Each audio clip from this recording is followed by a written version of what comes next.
ఒక మంచి అంశాన్ని ఈరోజు మనం ఆలోచిద్దాం. ఈరోజు జన్మదినం జరుపుకుంటున్న ఈ కుమారుడు దేవరాజులాగే చాలామంది ఈరోజు జన్మదిన వేడుకల్లో ఉంటారు. ఆ కుమారుడితో పాటు చాలామంది ఈరోజు పుట్టినరోజులు జరుపుకుంటారు. కానీ విషయం ఏంటంటే,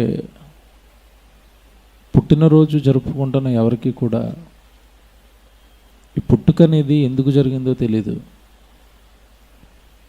మనిషి భూమి మీద ఎందుకు జన్మిస్తున్నాడో తెలీదు. మానవ జన్మ పరమార్థం తెలీదు. మనిషి పుట్టుక వెనకాల ఈ జన్మనిస్తున్న దేవుని యొక్క ఆలోచనలు కానీ ఉద్దేశాలు కానీ తెలియకుండానే మనిషి వేడుకల్లో ఉంటున్నాడు అని చెప్పచ్చు. పుట్టుక దేవుని సంకల్పం. ఎలా చెప్తారండి దేవుని సంకల్పము అని మీరు ఆలోచిస్తే, పుట్టేంత వరకు మనకి లోకం ఒకటి ఉందని మనకు తెలీదు. తెలుసా? తెలీదు. పుట్టేంత వరకు తల్లిదండ్రులుగా మనకి ఎవరు నిర్ణయించబడతారో తెలీదు. అంటే ఎవరి గర్భాన మనం పుడతామో తెలీదు. స్త్రీగా పుడతామా పురుషుడిగా పుడతామా తెలీదు. ఏ దేశంలో పుడతాం, ఏ భాష మాట్లాడుకునే వారి ప్రాంతంలో పుడతాం అన్నది కూడా మనకి తెలీదు. అంటే ఈ జన్మ గురించి, ఈ జీవితం గురించి, ఈ పుట్టుక గురించి, పుట్టి ఈ లోకాన్ని చూసేంత వరకు మనిషికి ఏమీ తెలియదు, ఊహొచ్చేంత వరకు. కానీ బైబిల్లో దేవుడు అండి, నిజంగా చాలామంది బైబిలును మత గ్రంథం అనుకుని దీనిని చదవకపోవటం వలన మనిషి జన్మ గురించిన సంపూర్ణ వివరణ మానవ జాతికి దూరం అయిపోయింది అని చెప్పచ్చు. ఈరోజు చెట్ల గురించి నేర్చుకోవాలి అంటే బోటనీ ఉంది, వృక్షశాస్త్రం. పక్షుల గురించి మాకు ఏదైనా సమాచారం కావాలంటే దాని గురించి ఒక శాస్త్రం ఉంది, ఆర్నిథాలజీ అంటారు. పక్షుల మీద ప్రయోగాలు చేసే శాస్త్రం. ప్రతి దాని పుట్టుక గురించి, ప్రతి జీవితం గురించి ఒక శాస్త్రం ఉంది. దానికి సపరేట్గా ఒక అధ్యయన శాఖలు అనేవి మనకు కనపడతాయి. కానీ మనిషి పుట్టుక గురించి ఎవరు చెప్తారు? మనిషి జీవితం గురించి ఎవరు చెప్తారు? మనిషి ఎందుకు పుట్టాడు? 60-70 ఏళ్ళు మాత్రం ఎందుకు బ్రతుకుతున్నాడు? మరణించిన తర్వాత ఏమైపోతున్నాడు? ఈ విషయాలన్నీ మనిషికి ఎవరు చెప్తారు అంటే, చెప్పగలిగింది ఒకటి, సృష్టికర్త రాయించిన బైబిల్. సృష్టికర్త రాయించిన మాటల్లో మాత్రమే సృష్టింపబడుతున్న ఈ మనిషి యొక్క జన్మ పరమార్థాన్ని దేవుడు రాయించాడు. దేవుని పిల్లలారా, సహజంగా మీరు పుట్టిన ఏ వ్యక్తినైనా అడగండి, మీరు ఎందుకు పుట్టారని అడగండి. ప్రపంచంలో ఏ మనిషి దగ్గర ఈ ప్రశ్నకు సమాధానం లేదు. నువ్వెందుకు పుట్టావు అని అడగండి. సింపుల్గా మనం ఆలోచిద్దామండి. ఒక చిన్న ప్రశ్న మీకు వేస్తాను. మన కళ్ళ ముందు కదులాడుతున్నా, లేదంటే మన కళ్ళ ముందు కనబడుతున్న ప్రతి దాని పుట్టుక వెనకాల ఒక రీజన్ ఉంటుంది, కారణం ఉంటుంది, లేదా దానికి ఒక పని ఉంటుంది. ఉదాహరణ, ఉదయాన్నే వచ్చే సూర్యుడు ఒక పని నిమిత్తం సృష్టిలో దేవుని వలన కలిగించబడ్డాడు. ఆయన పని ఏంటి చెప్పండి? ప్రపంచం మొత్తానికి వెలుగునివ్వాలి, అంతే కదండి. సూర్యుడి పని. చంద్రుడి పని సాయంత్రం అవగానే చక్కటి మూన్ లైట్, చిన్న లైట్తో ఈ లోకం మొత్తానికి చల్లదనాన్ని ఇవ్వాలి. చంద్రుడి పని. మీరు కళ్ళ ముందు ఒక జంతువుని చూస్తారా? ఒక పక్షిని చూస్తారా? ఒక మొక్కను చూస్తారా? సూర్యుని చూస్తారా? చంద్రుని చూస్తారా? భూమిని చూస్తారా? గ్రహాలు చూస్తారా? ఆకాశాన్ని చూస్తారా? అసలు మీ కళ్ళ ముందు కదులాడుతున్న జీవరాశులు కానీ, వృక్షజాతి కానీ, కళ్ళ ముందు కనబడుతున్న సృష్టి అంతా, ఒక మాటలో చెప్పాలి అంటే కళ్ళ ముందు కనబడుతున్న సృష్టి అంతా మీరు తీవ్రంగా ఆలోచించండి. ప్రతిదీ కూడా ఏదో ఒక పని చేస్తూ ఉంటుందండి. మనం పెద్దగా వాటిపైన దృష్టి పెట్టకపోవటం వల్ల మనకు కొన్ని సంగతులు అర్థం కావు. కానీ దృష్టి పెట్టి ఆలోచిస్తే ప్రకృతిలో ఉన్న ప్రతిదీ పనిచేస్తుంది. ఒక పని చేయడానికి అది పుడుతుంది. దేవుడు బైబిల్ ఎంత అద్భుతంగా ఈ మాట రాయించాడో ఓ మాట మీకు చూపిస్తాను. సామెతల గ్రంథం 16వ అధ్యాయం 4వ వచనం చూడండి బైబిల్లో. అంటే నిజంగా దేవుడు ఈ ప్రపంచ మానవాళి మేధస్సుకు అంతుచెక్కనివి, ఆలోచించనివి, అర్థం చేసుకోలేనివి చాలా సునాయాసంగా అర్థం చేయిస్తాడు బైబిల్ ద్వారా. మళ్ళీ చెప్తాను, ఇది జాగ్రత్తగా వినాలి. మనిషి కళ్ళ ముందు కనబడుతున్న వాటిని ఆలోచించి అర్థం చేసుకోలేనప్పుడు వాటిని గురించి సునాయాసంగా మనిషికి అర్థమైపోయేటట్టుగా ఆలోచింప చేస్తూ చెప్పేవాడే దేవుడు. ఈ సామెతల గ్రంథం 16:4 మీరు చదివితే ఒక మాట అంటాడు ఆయన, యెహోవా ప్రతి వస్తువును దాని పని నిమిత్తము, ఎంత బాగుంది చూసారా, ప్రతి వస్తువును దాని పని నిమిత్తము కలుగజేశాడు. అంటే మన సృష్టిలో కనబడుతున్న ప్రతి దాన్ని దేవుడు వస్తువుతో పోల్చి దేవుడు చేసిన ప్రతి దానికి పనుందట. నిజంగా మీరు ఆలోచించాలి. ఇప్పుడు ఆశ్చర్యపోతారు, కొన్ని సంగతులు చెప్తాను నేను. దేవుడు చేసిన ప్రతి వస్తువుకి పనుందట, ప్రతి జీవికి పనుందట, ప్రతి పక్షికి పనుందట, ఏమంటే ప్రతి చెట్టుకు పనుందట. సృష్టి గురించి చెప్పాడు దేవుడు మొదట అక్కడ. యెహోవా తాను సృష్టిలో ఏదైతే కలిగించాడో వస్తువులను, ఆ కలిగించిన ప్రతి దానికి ఏముందట, పని. ఎగ్జాంపుల్ ఒకటి చెప్తాను నేను. మన కళ్ళ ముందండి కొన్ని జీవులు కదులాడుతూ ఉంటాయి. కదులాడుతున్న జీవుల్ని మనం పెద్దగా పట్టించుకోం, కానీ పట్టించుకొని ఆలోచిస్తే అది చేస్తున్న ఒక పని మనకు అర్థమవుతుందండి. ఉదాహరణ ఒకటి చెప్తాను. అందరింట్లోనూ బల్లి ఉంటుంది, ఉంటుందా? చివరికి రాజుగారు అంతఃపురం కట్టుకున్న అంతఃపురం కోటలో కూడా ఏముంటుందట, బల్లి ఉంటుంది. బల్లి లేని ఇల్లు ఉండదు, అంతేనా? అది అంతఃపురమైనా పూరి పాకైనా ఎక్కడైనా సరే ఏముంటుందంటే బల్లి ఉంటుంది. ఏమంటే మీరు ఎప్పుడైనా ఆలోచించారా? బల్లిని చూడగానే చిరగబడిపోతారు. బల్లిని చూడగానే కొంతమంది అయితే ఇంకో కొన్ని మూఢనమ్మకాలు ఉంటాయి, అది మీద పడితే ఏదో అశుభం అని, ఏదో దోషం జరిగిపోద్దని, రకరకాలుగా బల్లి గురించి మాట్లాడుకుంటారు. కానీ శాస్త్ర ప్రపంచాన్ని అడిగితే బల్లి గురించి, బల్లి మీకు చాలా ప్రయోజనకరం అని చెప్తారు వాళ్ళు. బల్లి మాకేంటండి ప్రయోజనం అంటే, మీరు చూడండి బల్లి ఎక్కడ ఉంటుందో తెలుసా? మన ఇంట్లో కరెక్ట్గా మనం లైట్ ఎక్కడ వేస్తామో లైట్ పక్కన తిరుగుతూ ఉంటుంది. చూసారు ఎప్పుడైనా? తిరుగుతుంది. లైట్ వేసిన దగ్గర మన లైట్ దగ్గరికి కొన్ని పురుగులు వస్తాయి, కీటకాలు వస్తాయి. అందులో విషపూరితమైన కీటకాలు ఉంటాయి, విషపూరితమైన పురుగులు ఉంటాయి. దేవుని బల్లిలో విషం ఉంటుంది అని చెప్తూ ఉంటారు, మీకు తెలుసు కదా. బల్లి పడింది ఆహారం తింటే మనకి ఏం జరుగుతుందట, పాయిజన్ అయిపోద్ది అంటారు. అసలు దాంట్లోకి పాయిజన్ ఎలా వచ్చిందో తెలుసా? బల్లిలోకి పాయిజన్ ఎలా వచ్చిందో తెలుసా? అది తినేవన్నీ విషానికి సంబంధించిన పురుగులు.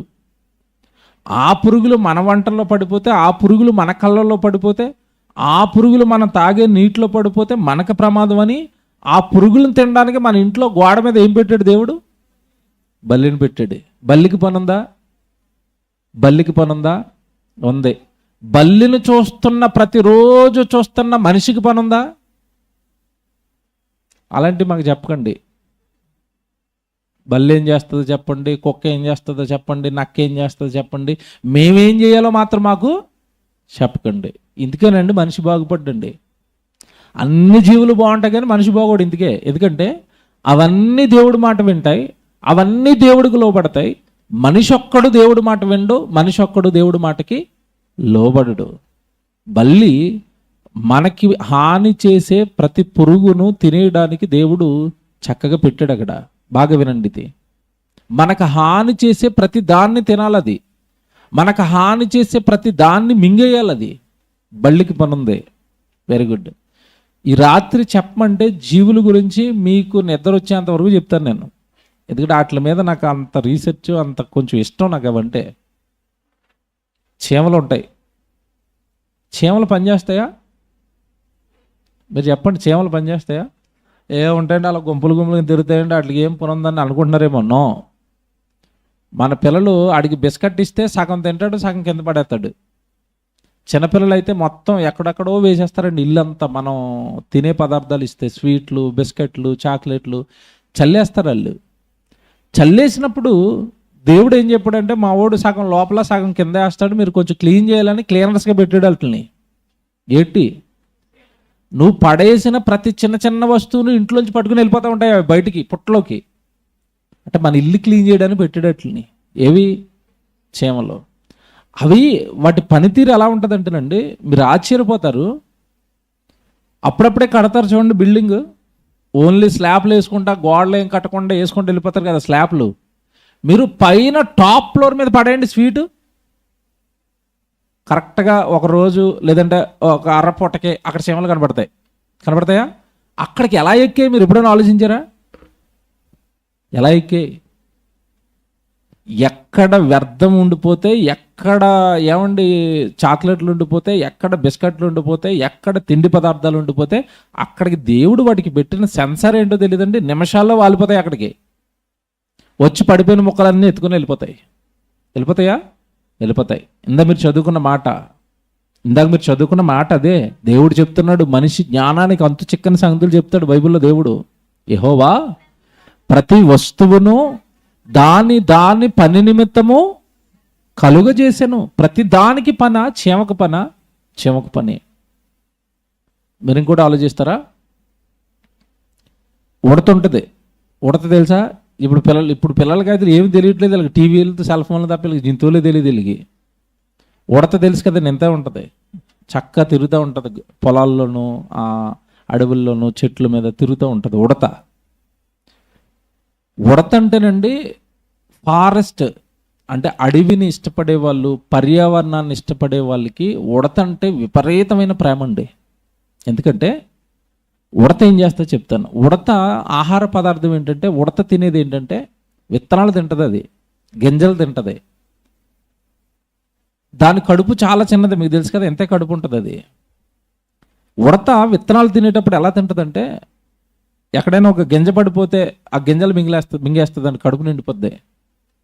కడుపు నిండిపోయిన తర్వాత అలా తిరుగుతున్నప్పుడు అండి, ఇంకా ఎక్స్ట్రాగా ఏమన్నా గింజలు దానికి దొరికినాయి అనుకోండి, బొగ్గలో పెట్టుకుంటుంది, అటుపక్క ఇటుపక్క బొగ్గలో పెట్టుకోవాలి. ఎందుకంటే మింగడానికి దాని కడుపు పుల్లైపోయింది. బొగ్గలో పెట్టుకుని ఏం చేస్తుందంటే దానికి తెలివి ఎక్కువ. మనం ఈరోజు ఫుల్గా దొరికేసింది ఆహారం, రేపు దొరుకుతుందో లేదో ఎందుకైనా మంచిదని ఈ బొగ్గలో పెట్టుకున్న గింజలన్నీ గొయ్యి తీసండి, గొయ్యిలో పోతుంది. అది గొయ్యి పాతేసి మట్టి వేసి వెళ్ళిపోద్ది, అంటే రేపు తీసుకుని తిందామని. వెళ్ళిపోయి నైట్ నిద్రపోతే పొద్దున మర్చిపోద్ది అది ఎక్కడ పెట్టిందో. ఇలాగ భూమిలో పెట్టిన ప్రతి గింజ అలాగ మట్టిలో పడిపోయి కాస్త నీళ్ళు తగలగానే అక్కడి నుంచి ఏమవుతా చెప్పండి. అడవిని పెంచటానికి దేవుడు ఉడతకేసాడు డ్యూటీ. మా వాళ్ళు తింటారు తప్ప వేయరమ్మా, నువ్వు వేయి అన్నాడు, అంతే తప్ప. మనిషి తింటాడు తప్ప వేస్తాడండి? వీడికి అవసరాలకు నరుక్కోవడం తెలుసు తప్ప చెట్లను పెంచడం వచ్చేటి. బైబిల్లో రాశాడు కదా, చెట్లు నువ్వు నరకొద్దు నాయనా అన్నాడు. చెట్లు నరికితే నీకు అపాయం కలుగుతుంది అన్నాడు. సృష్టి గురించి ఓవరాల్గా ఐడియా ఉంది దేవుడికి, ఎందుకంటే చేసింది ఆయన కనుక. ఎలాగో మనుషులు ఈ చెట్లను పెంచరని, చెట్లను పెంచే డ్యూటీ దేవుడు దేనికి ఇచ్చాడంటే, ఉడత చెట్లను పెంచుతూ ఉంటుంది. ఒకప్పుడు అండి, మీకు తెలియదు కాదు, పాతకాలానికి వెళ్ళిపోతే ఒక 20 years 30 years వెనక్కి వెళ్ళిపోతే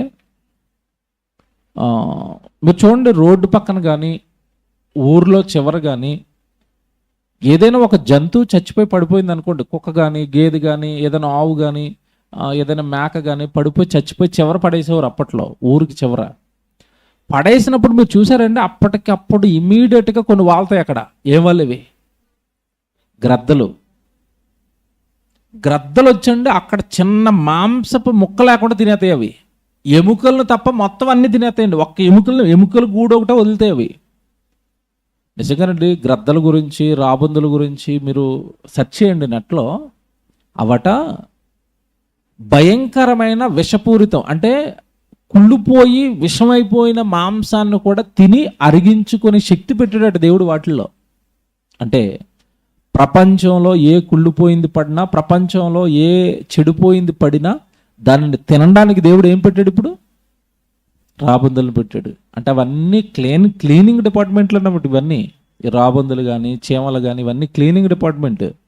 మనుషులు పడేసినవి లేదంటే మిగిలిపోయినవి అన్నీ శుభ్రం చేయడానికి దేవుడు ఆ జీవులను పెట్టాడు. మీరు చూడండి, ఆ జాతి ఎప్పుడైతే అంతరించిందో మనుషుల మీదకి భయంకరమైన వైరస్లు, రోగాలు ఇవన్నీ వస్తున్నాయి. ఎందుకంటే మనిషి టెక్నాలజీ పేరుతో ఈ జీవులను అంతం చేస్తున్నాడు.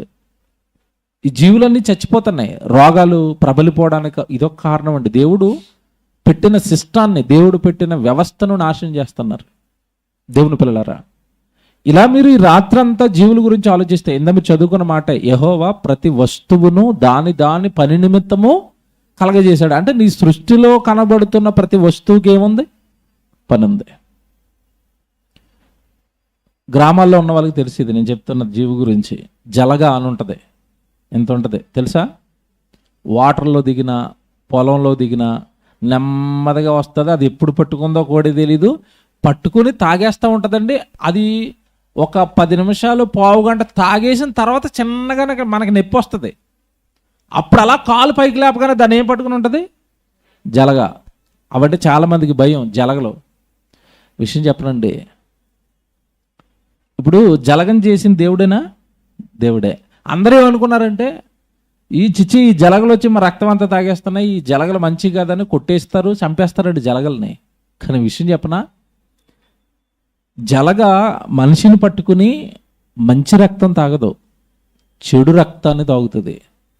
ఎందుకంటే మనిషి పొలంలో పనిచేస్తున్నప్పుడు, లేదంటే కాలువలో పనిచేస్తున్నప్పుడు గంటల తరబడి ఒకే చోట ఇలా నిలబడిపోతాడండి. నిలబడిపోవటం వలన బ్లడ్ క్లాట్ అయిపోయండి, నరాల్లో బ్లడ్ సర్క్యులేషన్ సరిగా జరగక తిమ్మిర్లెట్టిపోయి అక్కడ ఒక చెడు బ్లడ్ ఏర్పడుతుంది, చెడు రక్తం ఏర్పడుతుంది. చెడు రక్తం అంతా క్లీనింగ్ చేయడానికి దేవుడు దేన్ని ఏర్పాటు చేశారంటే జలగా. ఇది మీరు వార్త చూపిస్తాను. ఇప్పుడు నేను అంటున్న మాటలేం కాదు బాబు, విజువల్స్ అయ్యి మీరు భయపడతారు. ఇప్పుడు జాగ్రత్త చూడండి, జాగ్రత్తగా చూడాలి. ఇవి ఫస్ట్ చిన్న బిట్లు చూపించాను కదా నా చిన్నవి. అది చూడండి, కాలు ఎలా ఉంది చూసారా? కాలు నల్లగా అయిపోయింది చూడండి. అదిగో ఏం పెట్టారు ఇప్పుడు పట్టుకెళ్ళి, సరే చివరికి దేవుడు పెట్టిన వైద్యాన్ని వాడుకోవాల్సి వస్తుంది. ట్రీట్మెంట్ అది. అగో చూడండి, చెడు రక్తం అంతా లాగేస్తాయండి అవి. విషయం తెలుసండి, జలగల్ని ఫామ్లో పెంచి వదులుతున్నారు ఇప్పుడు, కాలు మీదకి పెంచుతున్నారు సపరేట్గా వాటిని. ఇది చూడండి, అదిగో నరాలన్నీ ఉబ్బిపోయినాయా చూడండి. కరెక్ట్గా అక్కడ మార్కింగ్ చేసి ఒక జలగని వదిలేడు. ఏమండి ఇంకో వీడియో అయినా మొహం మీద పెట్టింది ఇది చూడండి. ఇంకోటి చూపిస్తాను ఇప్పుడు మీకు. అదిగో చూడండి, మొహానికి కూడా అంటించారు చూడండి. ఇగో జలగలు తాగుతున్నాయి. అతని మొహం అంతా పాడైపోయిందండి, ఏదో రోగం వచ్చి. చూడండి, ఇక జలగలు నిలబెట్టారు. ఇది ఇప్పుడు డాక్టర్లు అందరూ ఏమండి అగ్రి అయిపోయారు దీనికి. జలగలు చెడు రక్తాన్ని పీలుస్తాయి, దీన్ని వైద్యంగా మనం పరిగణించాలి. ఇది ప్రకృతిలో దేవుడు పెట్టిన సిస్టమ్ అని ఒప్పుకున్నారు. న్యూస్ అయినా న్యూస్ అయ్యి సాక్షి న్యూస్ తోటి పంపించాను కదా, అది చూడండి. ఇది న్యూస్ అండి, సౌండ్ అయినా. మనిషికి వచ్చే రకరకాల చర్మ వ్యాధులకు, ఇతర జబ్బులకు చెడు రక్తమే ప్రధాన కారణంగా చాలామంది వైద్యులు చెప్తుంటారు. ఇప్పుడు వచ్చే ట్రీట్మెంట్స్లో ఆయుర్వేద ట్రీట్మెంటు ఈ చెడు రక్తానికి సంబంధించిన ఏదైతే వ్యాధులనండి, చర్మ వ్యాధులనండి, జబ్బులనండి, వీటికి ఒక జలగల వైద్యం అనేది చాలా పాపులర్ అవుతుంది ఇటీవల కాలంలో. ఆ జలగల వైద్యం అసలు ఎలా జరుగుతుంది, అసలు జలగలు ఏం చేస్తాయి, ఆ ఏదైతే చెడు రక్తాన్ని పీల్చే ఆ భాగంలో అవి ఎట్లా పనిచేస్తాయి అనే విషయం తెలుసుకోవడానికి మనం ఈరోజు పతంజలి వెల్నెస్ సెంటర్ వచ్చాము. ఇక్కడ మీకు వీడియో పంపుతాను, ఎలా పనిచేస్తుందో తెలియాలంటే మీరు వీడియో చూడండి. మనకు టైం లేదా, ఆయన చాలాసేపు చెప్తాడు. ఆపినైనా అంటే నేను ఇవన్నీ మీకు ఎందుకు చూపిస్తున్నాను అంటే, దేవుడు ప్రకృతిలో పెట్టిన ప్రతిదీ కూడా పని చేస్తుంది. ఉడతకొక పని, బల్లికొక పని, చీమకొక పని, పక్షికొక పని, జలకొక పని, కుక్కకొక పని, అంతే కదండి. మేకో పని, ఆవుకో పని, గేదెకో పని, సింహానికో పని, అన్నిటికీ పని. ఈ సృష్టి అంతా కలిగించిన దేవుడు అండి. ఈ సృష్టి అంతా ఎవరి కోసం కలిగించాడు అంటే మనిషి కోసం కలిగించాడు. మనిషి కోసం కలిగించిన ఈ సృష్టి అంతా చాలా చక్కగా సిస్టమేటిక్గా వాటికి ఇచ్చిన పని అవి చేసుకుంటున్నాయి. వాటి పనులు అవి చేసుకుంటున్నాయి. వాటి పని కోసం దేవుడు నియమించాడట, అవి పని చేసుకుంటాయట. భూమికి దేవుడు పని ఇచ్చాడు, పంటలు పండాలి, గంటకి 1,11,600 కిలోమీటర్ల వేగంతో తిరుగుతుంది. అది పండుతాయి పంటలు. వర్షాకాలం వర్షాలు రావాలి, వస్తాయి. వేసవికాలం రావాలి, వస్తుంది. ప్రతిదీ కూడా నియమం ప్రకారం. దేవుడు ఆదికాండంలో మన బైబిల్ చదువుకుంటున్నప్పుడు స్టార్టింగ్ పేజీలో ఆదిలోనే సృష్టిని కలిగించినప్పుడు దేవుడు ఆ సృష్టికి ఏ క్రమాన్ని అయితే పెట్టాడో నేటికి స్టిల్ ఆ క్రమాన్ని మేరకుండా సృష్టిలో ఉన్నవన్నీ కూడా క్రమంగా పనిచేస్తున్నాయి. ఎవరి కోసం ఇంత కష్టం, ఎవరి కోసం ఇంత క్రమం, ఎవరి కోసం ఇన్ని దేవుడు కలిగజేశాడు అంటే తన కుమారుడు గురించి, తన పిల్లల గురించి. కీర్తన గ్రంథం 8వ అధ్యాయం మీరు చూడండి. ఇవంతా, ఈ సృష్టి అంతా కలగజేసింది దేనికోసం అట, ఎంత బాగా చెప్తున్నాడు దేవుడు. కీర్తన గ్రంథం 8వ అధ్యాయం చూడండి, అందరూ 6వ వచనం చదువుదాం. కీర్తన గ్రంథం 8వ అధ్యాయం 6వ వచనం. పైన 3వ వచనం చదువుతారా? నీ చేతి పని అయిన ఆకాశములను నీవు కలగజేసిన చంద్ర నక్షత్రములను నేను చూడగా, నువ్వు మనుషుని జ్ఞాపకం చేసుకున్నట్టుకు వాడు ఏ పాటివాడు, నీవు నరపుత్రుని దర్శించుటకు వాడు ఏ పాటివాడు. చూసారా, నువ్వు కలిగించిన సూర్యుడు, చంద్రుడు, నక్షత్రాలు, గ్రహాలు ఎంత పెద్దవయ్యా, ఎంత శక్తి కలిగినవయ్యా. వాటి ముందు నువ్వు కలిగించిన మనిషి ఏ పాటి, 6 అడుగులు కదా, అతి చిన్న ప్రాణం కదా, అతి చిన్న శక్తి కదా. కానీ ఇంత చిన్నవాడు, ప్రకృతిలో ఇంత బలహీనుడైన మనిషిని సమస్త సృష్టి మీద అధికారిగా నిలబెట్టాను. కారణం ఏంటంటే సృష్టిని కలిగించిన దేవుడికి భూమి మీద ఉన్న మనుషులు ఏమవుతారు అంటే సాక్షాత్తు నా పిల్లలు అని చెప్పాడు దేవుడు బైబిల్లో. మీరు నా పిల్లలు గనుక, నా వారసులు గనుక, నేను మిమ్మల్ని కన్నాను గనుక, తల్లి గర్భంలో నేను మిమ్మల్ని చేశాను గనుక, మీ కొరకు చేసిన ఈ సృష్టిని అంతా, జాగ్రత్తగా వినండి, మీ కొరకు చేసిన ఈ సృష్టిని అంతా మీ పాదాల కింద పెడతాను అంటాడు. 6వ వచనం అదే, ఎంత బాగుంటుంది చూడండి. 6వ వచనంలో నీ చేతి పనుల మీద వానికి అధికారం ఇచ్చి ఉన్నావు. చూసారా, నీ చేతి పనుల మీద వారికి అధికారం ఇచ్చి ఉన్నావు అంటే సృష్టి అంతా కూడా మనిషి చేతి పని కాదు. మనిషి సూర్యుని చేయలేడు, మనిషి ఒక ఏనుగుని చేయలేడు, చివరికి మనిషి ఒక చీమని చేయలేడు, మనిషి చివరికి తన నెత్తి మీద ఊడిపోతున్న జుట్టును కూడా చేసుకోలేడు, రాలిపోయే పళ్ళు, ఊడిపోయిన పళ్ళు చేసుకోలేడు, ఏమి చేసుకోలేడండి మనిషి. దేవుడు చేసినవన్నిటిని అనుభవిస్తాడు అంతే. ఆ అనుభవించడానికి దేవుడు అధికారం ఇస్తున్నాడట. ఎంత బాగా చెప్తాడు చూడండి 6వ వచనంలో, నీ చేతి పనుల మీద వానికి అధికారం ఇచ్చి ఉన్నావు. గొర్రెలన్నిటినీ, ఎడ్లనన్నిటినీ, అడవి మృగములను, ఆకాశ పక్షులను, సముద్ర మత్స్యములను, సముద్ర మార్గములో సంచరించు వాటన్నిటినీ వాని పాదముల క్రింద నీవు ఉంచి ఉన్నావు. ఎంత బాగా చూసారా, ఆకాశంలో తిరిగేవట, సముద్రంలో తిరిగేవట, అడవిలో తిరిగేవట, సామాన్యంగా మనుషుల మధ్యలో తిరిగే జంతువులట, వాటన్నిటిని పట్టుకొచ్చట మనిషి పాదాల క్రింద పెట్టాడట. అవి నీకు లోబడతాయి నాయన అన్నాడట. అడవిలో ఉన్న సింహాన్ని పట్టుకొచ్చి బోన్లో పెట్టి సర్కస్ చేయిస్తాడు ఈరోజు మనిషి. అడవిలో తిరిగే ఏనుగును తీసుకొచ్చి మావటి వాడు ఏనుగు పైన ఎక్కి ఏనుగును తన ఇష్టానుసారం నడిపిస్తున్నాడు. మీరు చూస్తున్నారు కదా. అవన్నీ ఎందుకండి మనిషికి లోబడతాయి అంటే, అవన్నీ ఎందుకండి మనిషికి సేవ చేస్తున్నాయి అంటే, వాటి మీదట దేవుడు చేతి పనులైన ఈ సృష్టి అంతటి మీదనట మనిషికి దేవుడు ఏమిచ్చాడట, అధికారం. చూసారా ఆ పదం, చూసారా, అధికారం. అంటే ఆవు మీద ఇప్పుడు మనకేముంది, అధికారం. గేదె మీద మనకేముంది, అధికారం. అధికారం అంటే ఏంటి చెప్పండి, అధికారం అంటే ఏంటి? అధికారి అంటే ఎవరు? మన పైన అధికారి అన్నప్పుడు అతను ఏది చెప్తే అది మనం చెయ్యాలి. ఇప్పుడు సృష్టి మీద నీకు అధికారం ఇచ్చానంటే సృష్టి మీద అధికారం ఎవరు? ఇప్పుడు మనిషి. ఈ మనిషి అధికారు కనుక భూమి మీద ఉన్న జంతువులు కానీ, పక్షులు కానీ, ఇవన్నీ మనిషికి ఏం చేస్తాయట, లోబడుతున్నాయి. అధికారి గనక లోబడుతున్నాయి. చేసిన ఆయన, బాబు చేసింది నేనే, కానీ మీ ఓనర్ గారు మాత్రం అతను అన్నాడు. ఆయన ఎవరు? దేవుడు. ఎంత మంచోడండి. నీ చేతి పిన్నల మీద వానికి అధికారం ఇచ్చావంటే చేసిన సృష్టితో ఏం చెప్పాడంటే, సృష్టికర్త నేనే, మిమ్మల్ని కలిగించింది నేనే, కానీ నా తర్వాత మీ మీద అధికారం ఎవరిది అంటే ఇదిగో నా పిల్లలది, మనుషులది. వాడే మీ మీద అధికారి అన్నాడు. వాడే మీ మీద అధికారి అన్నాడు. ఏమన్నా మాట చెప్పనా, గేదె బలంగా ఉంటుందా, మనిషి బలంగా ఉంటాడా? గేదె మనిషి మీద తిరగబడితే మనిషి బతుకుతాడా, చస్తాడా? ఊర్లో ఉన్న గేదెలన్నీ మాట్లాడుకుని, జాగ్రత్తగా నేను చెప్పే పాయింట్, ఊర్లో ఒక 2000 గేదెలు 3000 గేదెలు ఉంటే అవన్నీ మాట్లాడుకుని, అసలు మనం ఎందుకు వీడికి పాలు ఇవ్వాలి, వీడు దుర్మార్గుడు, ఒట్టి గడ్డి తప్ప ఏమీ అట్టడం లేదు మనకి, మన దగ్గరికి మాత్రం తెల్లవారుగానే గిన్నెట్టుకుని వస్తున్నాడు మంచి పాలు కావాలని, మనకి మంచి ఫుడ్ వేస్తే తప్ప పాలు ఇవ్వము అని స్ట్రైక్ చేద్దామని 3000 గేదెలు స్ట్రైక్ చేస్తే, 3000 గేదెలు మనుషుల మీద తిరగబడిపోతే ఒకసారి ఆలోచించండి, ఊహించుకోండి ఒకసారి. ఊర్లో ఒక్కడు బతకడండి, తొక్కితే చాలు చచ్చిపోతాడు మనిషి. అవి పొడవాల్సిన అవసరం లేదు, ఏదో చేయాల్సిన అవసరం లేదు. జస్ట్ మనిషి పడుకున్న తర్వాత పీక మీద అడిగేస్తే గేది చచ్చూరుకుంటాడు.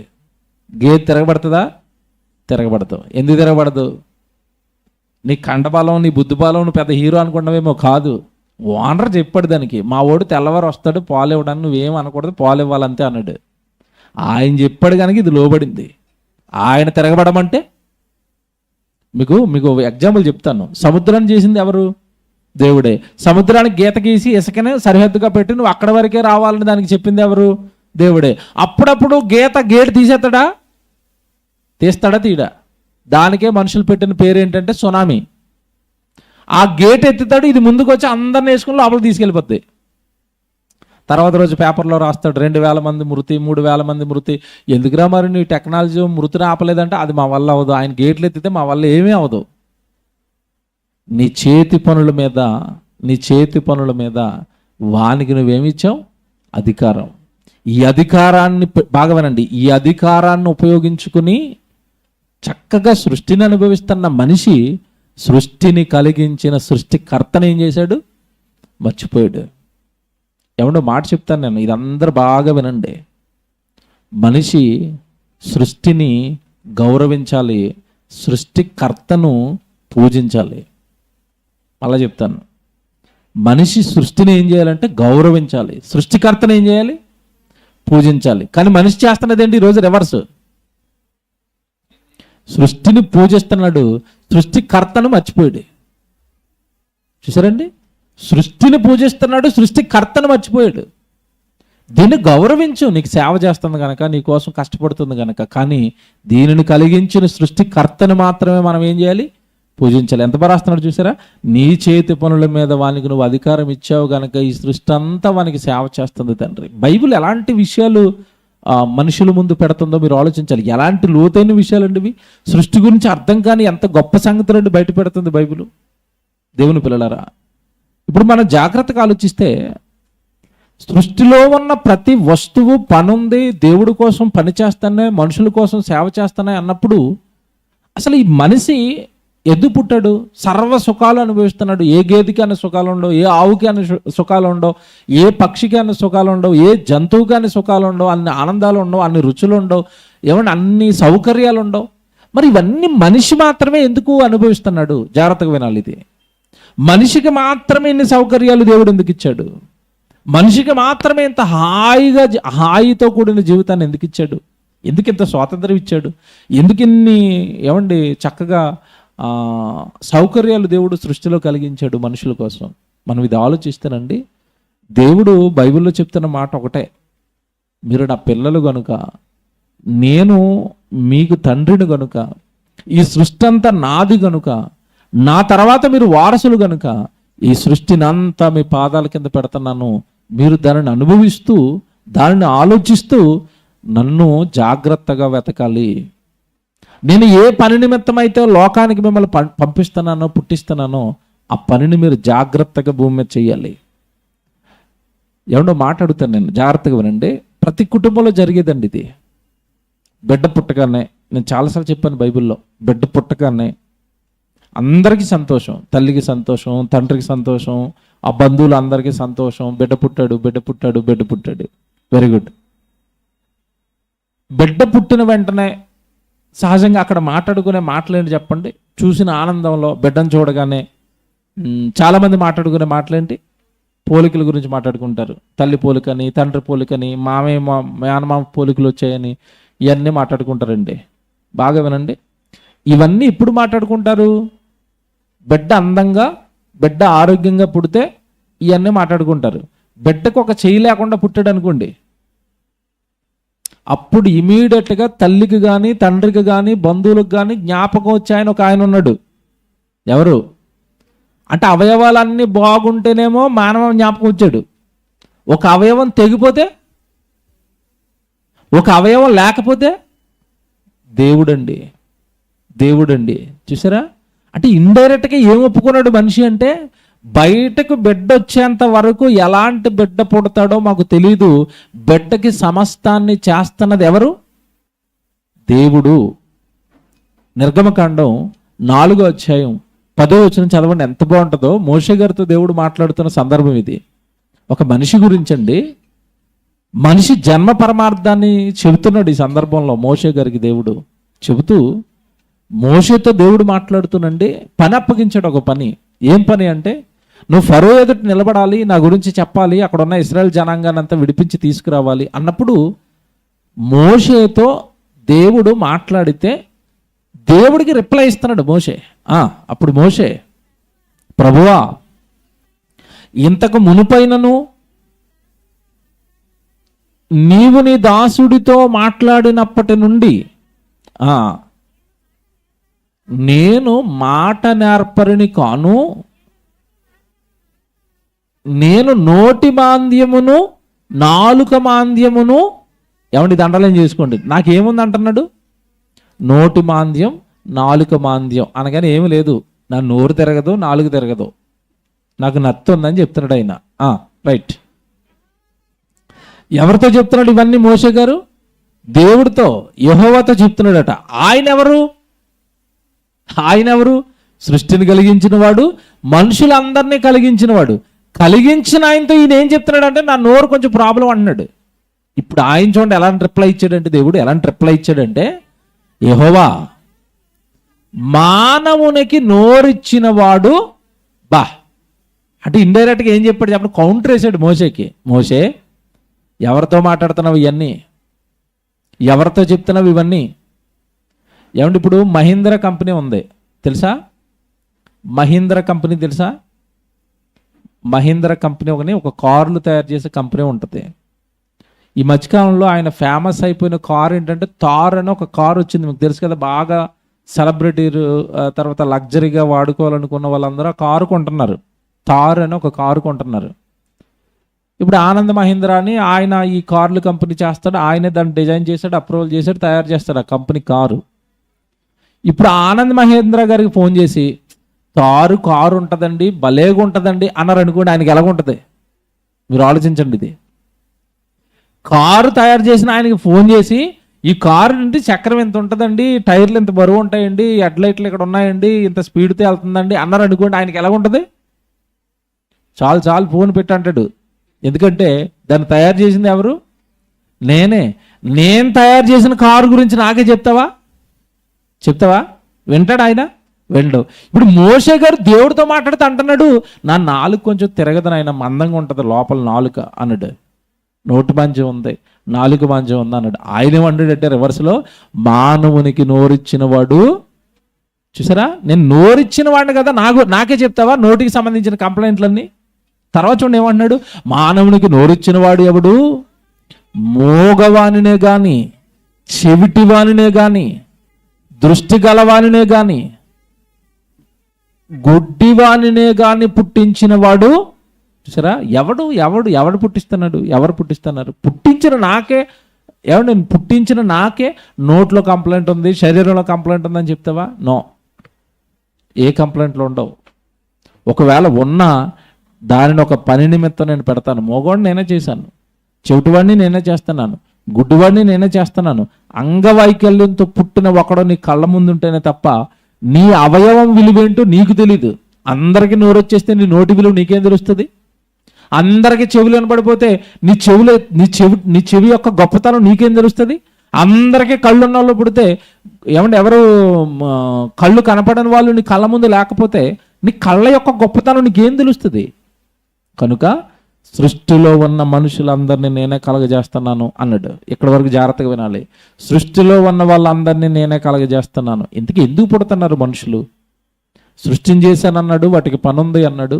మనుషులు నేనే చేస్తున్నాను, తల్లి గర్భంలో ప్రతి అవయవం నేనే నిర్మిస్తున్నాను అన్న దేవుడు అసలు మనుషులను దేనికోసం భూమి మీదకి పంపిస్తున్నాడు, పుట్టిస్తున్నాడు అంటే నిజంగానండి ఆయన ఇచ్చిన వివరణ, లేదా ఆయన అనగా దేవుడిని అర్థం చేసుకున్న ఒక కుటుంబం ఉంది బైబిల్లో.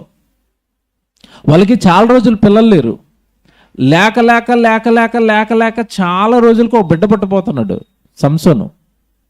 ఆ బిడ్డ పుట్టబోతున్నాడన్న సమాచారం ముందు తల్లికి వచ్చింది, తర్వాత తండ్రికి వచ్చింది. సంసోను తల్లిదండ్రులకు ముందే సమాచారం ఇచ్చాడు దేవుడు, మీకు బిడ్డ పుట్టబోతున్నాడు, మీరు చాలా రోజుల నుంచి బిడ్డ కోసం ఎదురు చూస్తున్నారు కదా, మీ గర్భాన ఒక బిడ్డ పుట్టబోతున్నాడు అన్న సమాచారం సంసోను గారి పుట్టుక గురించి ముందే తల్లిదండ్రులకు వచ్చింది. అప్పటికి ఇంకా సంసోను పుట్టలేదు, పుట్టబోతున్నాడు మీ గర్భాన అని ఒక సమాచారం రాగానే, జాగ్రత్తగా ఉన్నాడు, ఒక సమాచారం రాగానే నిజంగానండి మనోహ దంపతుల యొక్క జ్ఞానం అంటే భూమి మీద మనుషుల పుట్టుకల పట్ల వాళ్ళకున్న అమితమైన జ్ఞానం ఆలోచిస్తానండి ఆశ్చర్యం కలిగిస్తుంది. ఏ తల్లి ఏ తండ్రి కూడా గర్భంలో బిడ్డను మోస్తున్నప్పుడు ఇలాంటి ప్రార్థన దేవుడికి చేసి ఉండరేమో అనిపిస్తుంది నాకు. ఎలాంటి ప్రార్థన చేసి ఉండరు. ఏమని ప్రార్థన చేశారు తెలుసా వాళ్ళు దేవుడికి? బిడ్డ నీకు పుట్టబోతున్నాడు అనగానే ఇంకా బిడ్డ పుట్టలేదు, బిడ్డ పుట్టక మునిపే వాళ్ళు ఎలాంటి ప్రార్థన చేశారో ఒక మాట చూపిస్తాను. న్యాయాధిపతుల గ్రంథం తీయండి. న్యాయాధిపతుల గ్రంథం 13వ అధ్యాయం చూడండి. 13వ అధ్యాయం 5వ వచనం. న్యాయాధిపతుల గ్రంథం 13వ అధ్యాయం 5వ వచనం చూడండి. నీవు గర్భవతివై కుమారుని కందువు, అతని తల మీద నీవు మంగళ కత్తి వేయకూడదు. ఏమంటే ఇక్కడ జాగ్రత్తగా వినండి, అది ఆ బిడ్డ గర్భమును పుట్టినది మొదలుకొని దేవునికి నాజీరు చేయబడిన వాడై ఫిలిష్తీయుల చేతుల్లో నుండి ఇశ్రాయేలులను రక్షింప మొదలు పెట్టును. ముందు ఏమంటే సంసోను గారు తల్లికి చెప్పాడు ఈ సమాచారం, నీ గర్భాన్ని బిడ్డ పుట్టబోతున్నాడు. అతను చేసే పని ఏంటంటే, అతను దేనికోసం భూమి మీదకి వస్తున్నాడు అంటే, ఇదిగో ఇశ్రాయేల్ జాతి అంతా బానిసత్వంలో ఉండిపోయారు కదా, వాళ్ళకి ఫ్రీడమ్ స్వాతంత్రాన్ని ఇవ్వాలి. ఫిలిష్తీయుల చేతుల్లో ఇరుక్కున్నారు కదా వీళ్ళందరూ, వాళ్ళందరినీ విడిపించటానికి, యుద్ధాలు చేయడానికి నాయకుడుగా, న్యాయాధిపతిగా నీ బిడ్డ పుట్టబోతున్నాడు అని సంసోను తల్లికి దేవుడు దేవదూత ద్వారా చెప్పాడు. ఇది గుర్తుపెట్టుకోండి. ఈ భార్య మనోహ దంపతులు, వీళ్ళ గురించి మీరు చదువుకుంటారు. ఈ భార్య వచ్చి మనోహతో చెప్పింది, ఏమండి మనకు ఒక బిడ్డ పుట్టబోతున్నాడట, నాకు దేవదూత చెప్పింది, దేవుడు సమాచారం ఇచ్చాడు అనగానే అతను చేస్తున్న ప్రార్థన ఉంటుందండి. కింద చూద్దామే. 8వ వచనం. అందుకు మనోహ, 8వ వచనం చూడండి. అందుకు మనోహ, నా ప్రభువా, నీవు పంపిన దైవజనుడు మరలా మా యొద్దకు వచ్చి పుట్టబోవు ఆ బిడ్డకు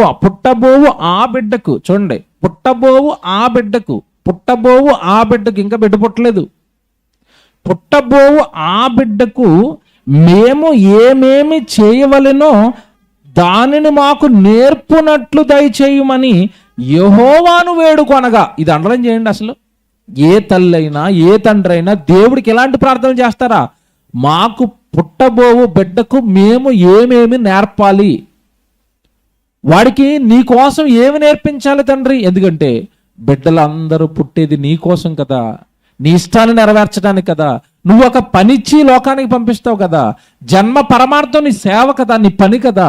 మరి మా బిడ్డ పుట్టబోతున్నాడు అన్నప్పుడు మా బిడ్డకు మేము ఏమి నేర్పాలి?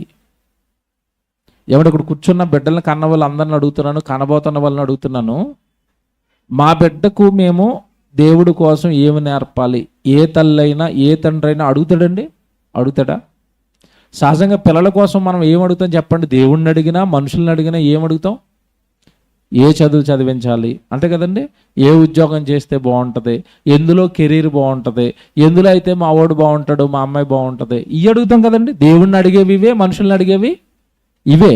అంతే తప్ప మా బిడ్డ దేవుడి కోసం పుట్టాడు, మా కుమార్తె దేవుడి కోసం పుట్టింది, మా కుమారుడు దేవుడి కోసం పుట్టాడు, వీళ్ళకి మేము దేవుడి కోసం ఏమి నేర్పాలి? ఒకటే చెప్తున్నానండి, బిడ్డ దేవుడికి కాకుండా పోయాడు అంటే 100% తల్లిదండ్రుల తప్పు ఖచ్చితంగా అందులో ఉంటుంది. దేవుడు కన్ఫర్మ్ చేశాడు బైబిల్లో. 100% మీరు ఏదో రాంగ్ స్టెప్ వేశారు, లేదా చిన్నప్పటి నుంచి వాళ్ళ బుర్రలో మీరు ఏదో పెట్టారు. వాడు దేవుడికి కాకుండా పోయాడు అంటే తల్లిదండ్రులు చేస్తున్న చేష్టలో, తల్లిదండ్రుల్లో ఉన్న అవిశ్వాసమో, తల్లిదండ్రులు సరైన భక్తి దేవుడి పైన చూపించకపోవటమో బిడ్డలోకి అవిశ్వాసం రావడానికి ఒక కారణం. ఇతను బైబిల్ చెప్పింది అది, నేను నా సొంత మాటలు చెప్పడం లేదు. తండ్రి ఏది చేయుట కుమారుడు చూచునో కుమారుడు కూడా అదే చేస్తాడు. నీకు దేవుడి మీద ప్రేమ ఉంటే వాళ్ళలోనూ దేవుడి మీద ప్రేమ వస్తుంది. నీకు దేవుడు అంటే ఇష్టం ఉంటే వాళ్ళలోనూ దేవుడు అంటే ఇష్టం వస్తుంది.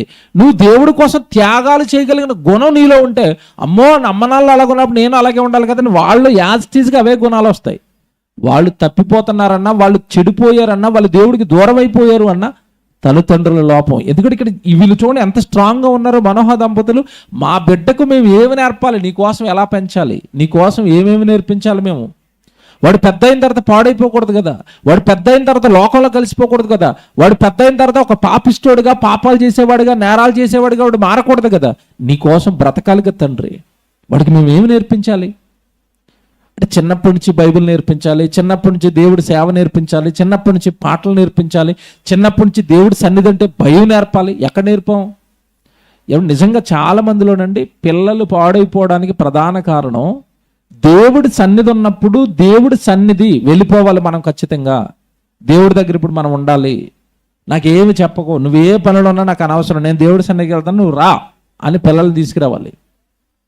చాలామంది తల్లిదండ్రులు చేసే తప్పు ఏంటంటే, వీళ్ళు గుడికి వస్తారు భక్తిగానే, నువ్వు రా అనగానే వాడు ఏమంటాడంటే, మమ్మీ ఎగ్జామ్స్ ఉన్నాయి మమ్మీ చదువుకోవాలి మమ్మీ. అప్పుడు వెంటనే తల్లి కానీ తండ్రి కానీ చెప్పే మాట ఏంటో నాకు చెప్పాలి. ఏమంటారు మీరు చెప్పండి? ఎగ్జామ్ పోతే పోయింది, నోరు మూసుకున్నాడు గుడికి అన్నారా? అంటారా? నువ్వు బాగా చదువుకుని బాగా మంచి ర్యాంకులు తెచ్చుకుని పెద్ద ఉద్యోగం చేసుకుని మమ్మల్ని అనాథాశ్రమంలో వేసేనైనా నువ్వు చదువుకోరా, మేము దేవుడి దగ్గరికి వెళ్తాం, ఆ తర్వాత ఏడుతాంరా, ఆ తర్వాత మేము ఏడుతాంరా. ఏ బిడ్డ తప్పుడు నిర్ణయం తీసుకున్నా, మరలా చెప్తున్నాను, 100% తల్లిది తండ్రిదే తప్పు. తల్లిది తండ్రిది ఖచ్చితమైన తప్పులు అవి. వాళ్ళు అలా నాశనం అయిపోవడానికి నీలో ఏవో లోపాలు చూశారు, వాళ్ళు నీలో ఎక్కడో భక్తిహీనత చూశారు, నీలో ఎక్కడో అవిశ్వాసం చూశారు, నీలో ఎక్కడ ఏమంటే ఆ దేవుడి పట్ల ఉన్న ఆ పౌరుషం, దేవుడి పట్ల ఉన్న ఆ తెగింపు నీలో వాళ్ళకి కనపడలేదు. లేదంటే వాళ్ళు నీలాగే తెగిస్తారు.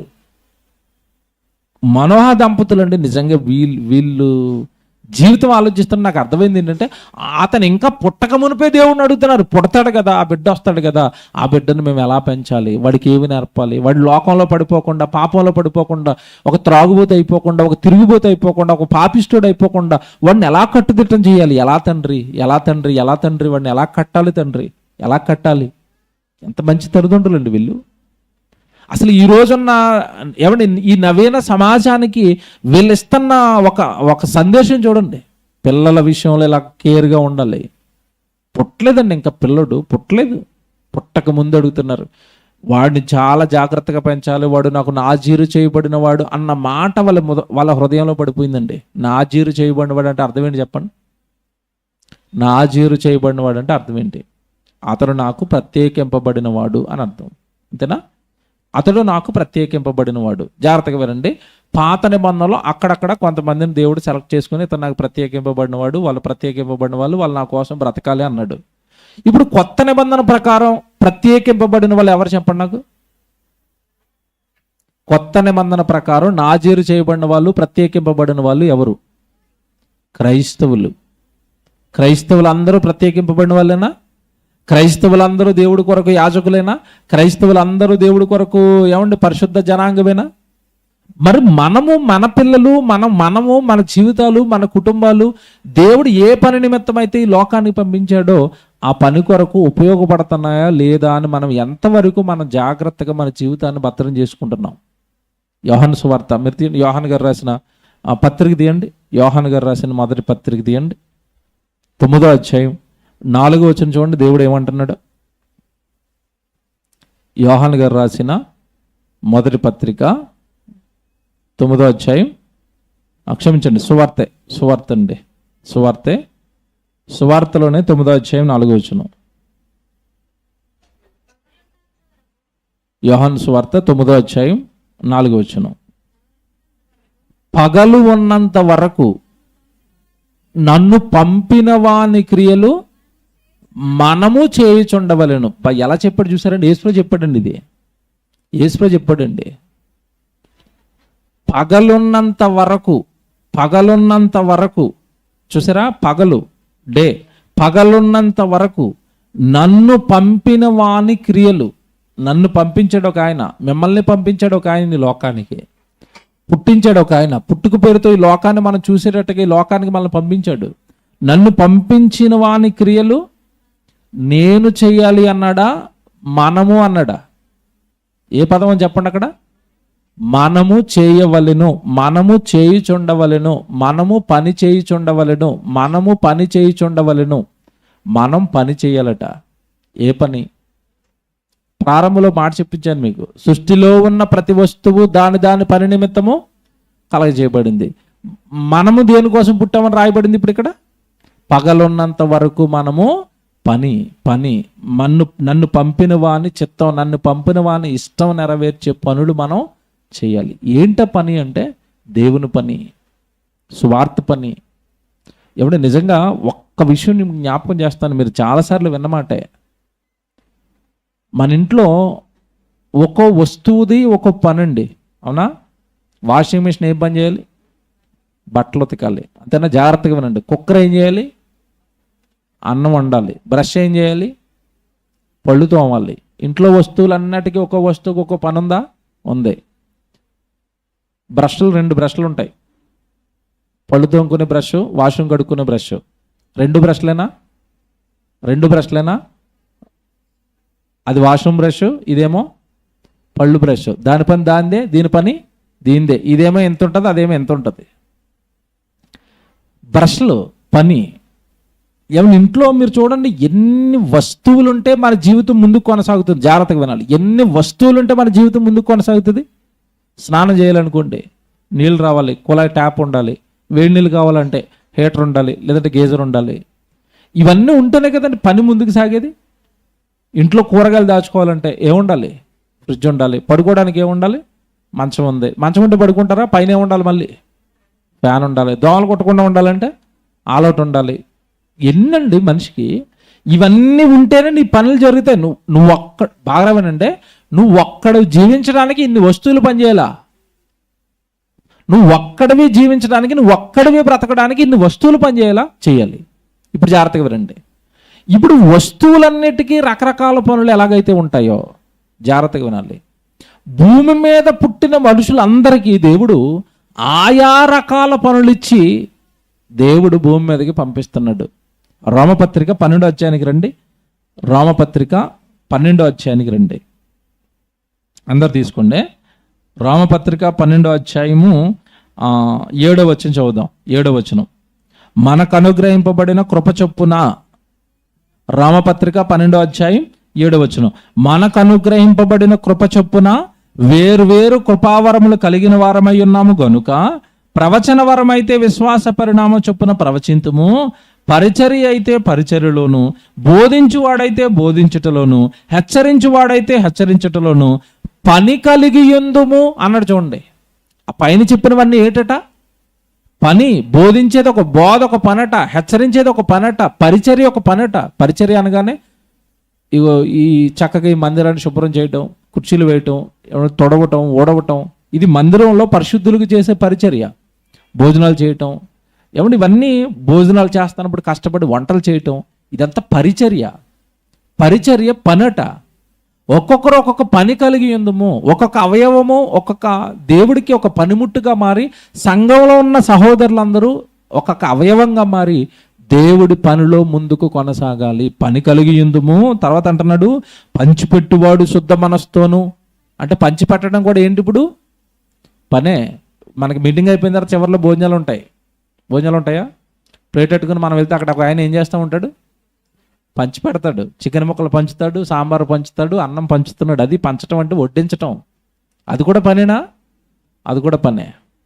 మీకు మాట్లాడుకున్నా, వడ్డించే పని దగ్గరికి ఎవరు వెళ్తారు చెప్పండి? ఎవరైనా వెళ్తారా? చాలామందికి వడ్డించడం అంటే ఎలా ఉంటుందంటే, నేను వడ్డించడం ఏంటి, నేను ఆఫీసులో చైర్లో కాలు మీద కాలు వేసుకుని ఉంటాను, మీరే భోజనం పెట్టుకుందండి. మేము పంచిపెట్టమా? పంచిపెట్టాం. పంచిపెట్టే పని కూడా చేయలేమా? వంట అలాగే చెయ్యం. మీరు బాగా వినండి. వంట చేస్తారా? వంట చేయరు. సామాన్లు కడుగుతారా? సామాన్లు కడగరు. పోనీ ఏమన్నా పొయ్యిలో పుల్లలు పెడతారా? అవి చెయ్యం. పోనీ వడ్డిస్తారా? అబ్బాబ్బాబ్బాయ్, మేము ఏ పని చెయ్యం. కానీ దేవుడు అంటున్నాడు, పరిచర్య, పంచిపెట్టడం, ఇవన్నీ కూడా దేవుడికట పనులేనట. పనులేనట. చివరికి ఎంత మంచి మాట చెప్తాడంటే, పై విచారణ చేయువాడు జాగ్రత్తతోనూ కరుణించువాడు సంతోషంతోనూ పని జరిగింపవలెను. కరుణించటం అంటే ఎవరైనా కాస్త దేవుళ్ళో వెనకైపోతుంటే, కాస్త దేవుడి పనిలో వెనకైపోతుంటే వెళ్ళి, ఎందుకు మీరు దేవుడి పనిలో వెనకైపోతున్నారు, రండి దేవుడి సన్నిధిలో ఉండండి, పనిలో ఉండండి అని వాళ్ళు మార్చుకుని మరలా దేవుడి పనిలో పెట్టడం కరుణించటం. వాళ్ళు దేవుళ్ళో నిలబెట్టడం కరుణించటం, అది కూడా ఒక పనినట. ఎంత బాగా చెప్పాడు చూడండి, కరుణించటం కూడా ఒక పనినట. ఆ పని చేసేవాడు ఆ పని చేయండి. నువ్వు ఎవరికైనా చక్కగా మంచి మాటలు చెప్పి దేవుడి పనిలో నిలబెట్టగలవా, సంఘానికి నడిపించగలవా, నువ్వు ఆ పనిలో ఉండు, ఆ పని చేయి. ఒక్కొక్కరు ఒక్కొక్క పని దేవుడి కోసం చేయాలి. దీనికోసమే దేవుడు మనకేమిచ్చాడు? జన్మ, సంఘంలో చక్కటి స్థానం, దేవుడి కోసం బ్రతికే కృప, ఇవన్నీ నీకు అనుగ్రహించబడ్డాయి అంటే దేవుడు నీకు ఇచ్చిన వరం ఇది. మళ్ళీ చెప్తున్నాను, అందుకే ప్రారంభంలో 7వ వచనంలో ఏం చెప్తాడంటే, మనకు అనుగ్రహింపబడిన కృప చొప్పున అన్నాడు. చూసారా? అంటే నీకు సంఘంలో దేవుడి సన్నిధిలో ఏ పని దొరుకుతున్నా అది నీకు ఏటట? కృప. ఎంతమందికి ఉంది అది? ఆ కృపను ఎంతమంది పొందుకున్నారు? దేవుడి కోసం పని చేయడం ఒక కృప అయినప్పుడు అది నాకు కావాలి అని ఎంతమంది వెంపర్లాడతారు. ఎవడు కృప అనగానే మన వాళ్ళకి ఏమర్థమైందంటే, దేవుడు నా మీద కృప చూపిస్తే మంచి ఉద్యోగం వస్తుందండి. ఉద్యోగం కృప, లాటరీ తగలటం కృప, ఇంతే కదండి. హాస్పిటల్లో ఉన్నప్పుడు బాగు చేస్తే దేవుడు కృప చూపించాడండి. ఈ కృప అనుకున్నావు తప్ప దేవుడు పని దొరకడం కృప అనుకున్నావా? అంటవా? లోకంలో ఒక మంచి ఉద్యోగం దొరికింది అనుకోండి, బాగా వినాలి, మంచి ఉద్యోగం దొరికింది అనుకోండి, మంచి ఉద్యోగం దొరికితే మనకి మంచి జీతం వస్తుంది. దేవుళ్ళో మంచి పని దొరికింది అనుకోండి, అంటే బాగా ఎక్కువగా చేసుకునే పని దొరికింది అనుకోండి, ఎక్కువ జీతం మనకి వస్తుంది. అర్థమైందని చెప్పేది? ఎక్కువ పని దొరికితే ఎక్కువ జీతం వస్తుంది. దేవుడు పని దొరికితే, ఏమన్నా నిజంగా దేవుడు పని ఎక్కువగా మనకి దొరికితే పరలోకపు జీతం ఎక్కువ వస్తుంది. ఎంత బాగా రాస్తాను చూసారా? పని కలిగి యుందుము, పని కలిగి యుందుము, పని కొరకు భూమి మీదకి దేవుడు మనుషులను పంపిస్తున్నాడు. మీ మాట చెప్తానండి, మీకు తెలియదు కదా బైబిల్లో రెఫరెన్స్లు. ఫిలిప్పీ 2:21 మనం చదువుతున్నప్పుడు, అందరూ తమ సొంత కార్యములను చూచుకొనుచున్నారు కానీ యేసుక్రీస్తు కార్యములు, ఎంత బాధతో రాశాడండి అది. అందరూ ఏ కార్యాల్లో ఉన్నారట? సొంత కార్యాలు, సొంత కార్యాలు, సొంత కార్యాలు. పెళ్ళిళ్ళు, విందులు, వినోదాలు, పార్టీలు, పబ్బులు, కబ్బులు, ఏమన్నా అంతా లైఫ్ని ఎంజాయ్ చేసుకుంటూ ఎవరి పనుల్లో వాళ్ళు ఉన్నారు. కానీ యేసుక్రీస్తు కార్యాలు ఎవరు చూడాలి? ఎవరు చూడాలి? యేసుక్రీస్తు పనులు ఎవరు చూడాలి? సువార్త పనులు ఎవరు చూడాలి? సభకు సంబంధించిన పనులు ఎవరు చూడాలి? ఎవరు చూడాలి? నువ్వే చూడాలి, నేనే చూడాలి, మనమే చూడాలి కదండి. దేవుడి పనులు ఎవరు చూస్తారండి? మనమే కదండి చూడాలి. మనమే దేవుడి పనుల నుంచి తప్పించుకుంటే, మనమే దేవుడి పనులను వదిలేసుకుంటే, మనమే పనుల నుంచి పక్క జరిగిపోతే ఆయన ఇంకా ఎవరిని నమ్ముకోవాలి? ఎవరు ఆయన పనిని జరిగించాలి? ఎవరు ఆయనకి నమ్మకస్తులు? ఎవరు ఆయన్ని నమ్మాలి? మీరు జాగ్రత్తగా వినండి. మనం దేవుడిని నమ్మాం, చాలాసార్లు చెప్పాను, మనం దేవుడిని నమ్మాం. మనల్ని దేవుడు నమ్మాలి అంటే మనకిచ్చిన పనిని నమ్మకంగా చివరి వరకు, మన చివరి శ్వాస ఆగిపోయేంత వరకు, మన ఊపిరి ఆగిపోయేంత వరకు మనకిచ్చిన పనిని అలాగే చేత్తో పట్టుకుని నమ్మకంగా, నమ్మక ద్రోహం దేవుడికి చేయకుండా ఆ పనిని అలా కొనసాగిస్తేనే దేవుడు మనల్ని ఏం చేస్తాడు? నమ్ముతాడు. నమ్మి నిత్య జీవాన్ని, పరలోకాన్ని మనకి స్వాస్యంగా, వరంగా దేవుడు అనుగ్రహిస్తాడు. మీరు ఒకటే చెప్తున్నాను, సత్యవాక్యం తెలిసిన మనం ఎవ్వరము కూడా మనం పని చేస్తున్నది మనుషుల కోసం కాదు. మనం పని చేస్తున్నది ఎవరు మెప్పు కోసమో కాదు. మనం పని చేస్తున్నది ఎవరో మనల్ని పొగడాలని కాదు. నేను పని చేసుకుంటే నాకు జీతం, మీరు పని చేసుకుంటే మీకు జీతం. బాగా వినండి. నువ్వు పని వద్దంటావా? నువ్వు పోగొట్టుకునేది ఏంటంటే, పరలోకం పోయిన తర్వాత అర్థమవుతుంది నువ్వేం పోగొట్టుకున్నావో, ఏ జీతాన్ని పోగొట్టుకున్నావో, ఏం భాగ్యాన్ని పోగొట్టుకున్నావో. ఇక్కడ ఏమీ అనిపించదండి. నేను చాలాసార్లు చెప్పాను కదా, చేస్తున్న వాళ్ళు, చేయని వాళ్ళు మనం ఎలా ఆలోచిస్తామంటే, మేము కష్టపడిపోతున్నాం, వాళ్ళు అలాగే ఉన్నారు కదా, వాళ్ళు ఏం చేస్తున్నారు, వీళ్ళు ఏం చేస్తున్నారు అంటే వాళ్ళు పోగొట్టుకుంటున్నారు. నీ భాగ్యాన్ని నువ్వెందుకు పోగొట్టుకుంటావు? నీ కృపను నువ్వెందుకు పోగొట్టుకుంటావు? నీ జీతాన్ని నువ్వెందుకు పోగొట్టుకుంటావు? నీకు రాబోయే ఆస్తిని నువ్వెందుకు పోగొట్టుకుంటావు? పరలోకాన్ని ఎవరినో చూసి నువ్వెందుకు వెనకెళ్ళిపోతావు? ఎవరినో చూసి నువ్వెందుకు నీ పనిని పక్కన పెట్టేసుకుంటావు?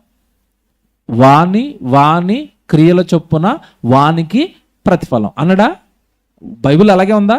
వాని క్రియల చొప్పున వానికి ప్రతిఫలం అంటే, నేను చేస్తే నాకు, మీరు చేస్తే మీకు. ఎవడో చేస్తే మీకు వస్తుందా? రాదు. ఎవడో మానేస్తే మీకు పోతుందా? పోదు. ఎవడో చేస్తే నీకు రాదు. ఎవడో మానేశాడు కదా నేను మానేస్తానంటే నీకు వచ్చేది పోద్ది.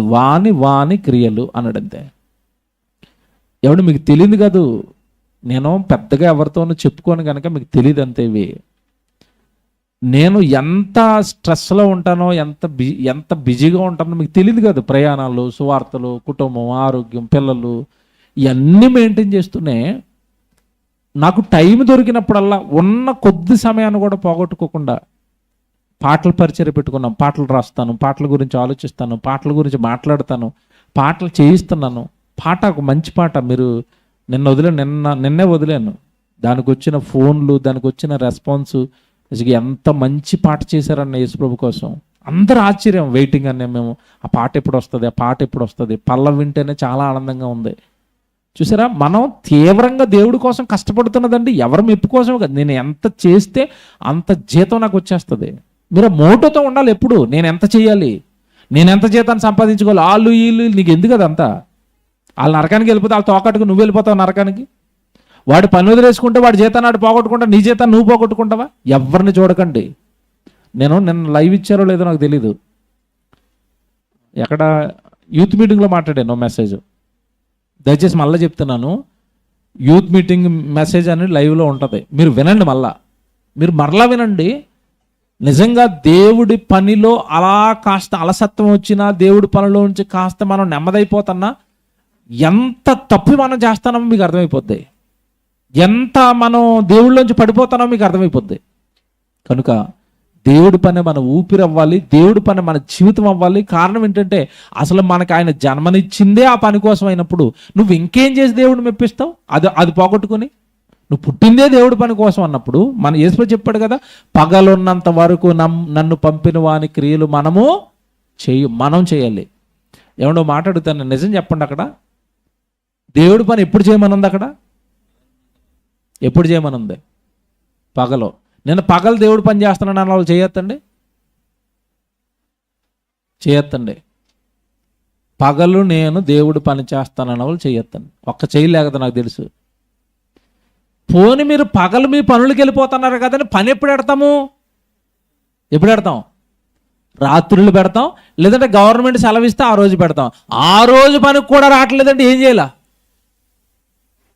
నేను నిజంగా చెప్తున్నానండి, తీర్పుదేనన్నా యేసుక్రీస్తుల వారు అలా నిలబడితే సింహాసనం మీద అలా లైన్లో ఉంటాం.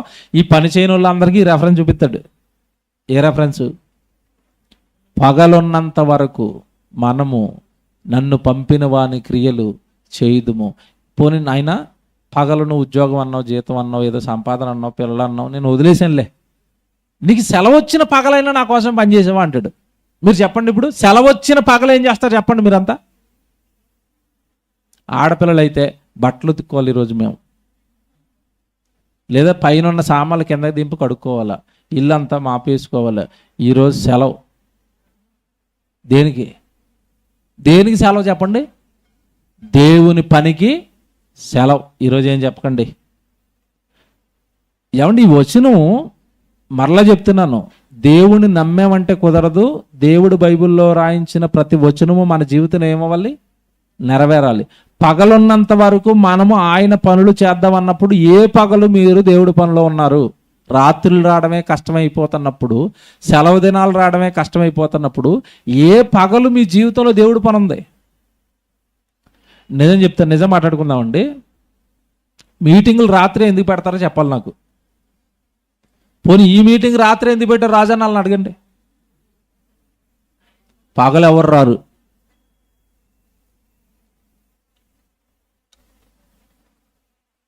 పగలు రారండి. ఎందుకు రారు? మాకు పని ఉంది. ఏ పని? మా సొంత పని. నువ్వు పుట్టింది ఏ పని కోసం? దేవుడి పని కోసం పుట్టిన మనిషి సొంత పనుల్లో పడిపోయి ఏ పనికి రాలంటున్నాడు.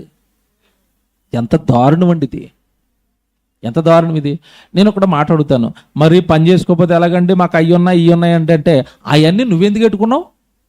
నాకేం తెలియదు. అవి దేవుడు అడిగే ప్రశ్నలు ఎలాగే ఉంటాయి. అవన్నీ నీ నెత్తి మీద నువ్వు ఎందుకు పెట్టుకున్నావు? ఏదేదో కారణాలు చెప్తున్నావు. ఎందుకు పెట్టుకున్నావు అవన్నీ? ఎవరు పెట్టుకోమన్నారు అవన్నీ? ఆ పెట్టుకోకపోతే జీవితం ముందుకెళ్దా? నేను అడుగుతున్నాను, జీవితం ముందుకెళ్దా? వెళ్తుంది. కోరుండి లోకాన్ని చూసి మోసపోయి అవన్నీ నెత్తి మీద పెట్టుకుని అవన్నీ లాగడానికి దేవుడికి అన్యాయం చేస్తున్నావు, దేవుడి దగ్గరికి రానంటున్నావు. ఇది నిజమా కాదు చెప్పండి? ఈరోజు దేవుడు మిమ్మల్ని నడు రోడ్డు మీద ఏమి నిలబెట్టలేదు కదా. తినడానికి తిండి, కట్టుకోవడానికి బట్టలు ఇచ్చి అన్ని ఇచ్చి దేవుడి కోసం బ్రతకమంటే నువ్వు ఇంకా ఏదో ఆశించి కదా దేవుడికి దూరం అవుతున్నావు, దేవుడు పనికి దూరం అవుతున్నావు. తీరని మొయ్యలేని భారాలు భుజాల మీద మోపుకుని కదా దేవుడి దగ్గరికి రాలేకపోతున్నావు. ఎవరు మోపుకోమన్నారు? పోనీ ఇవన్నీ పట్టుకుని వెళ్ళడానికి వెళ్తావంటే అలా, పోనీ వీటి వల్ల నీకు చచ్చిపోయిన తర్వాత ఏమైనా ఫలం వస్తుందంటే ఏమీ రాదు, ఏమి రాదండి. ఏమి రాని కోసం వెంపర్లాడి, ఏమి రాని కోసం ఆశలు పుట్టించుకుని లోపల లోకాన్ని చూసి పగలు దేవుడు పని చేయాలన్నప్పుడు పగలు లేదు, కనీసం రాత్రి అన్నట్టు రాత్రి అసలు పని లేకుండా పోయాడు మనిషి. పని చేయడట.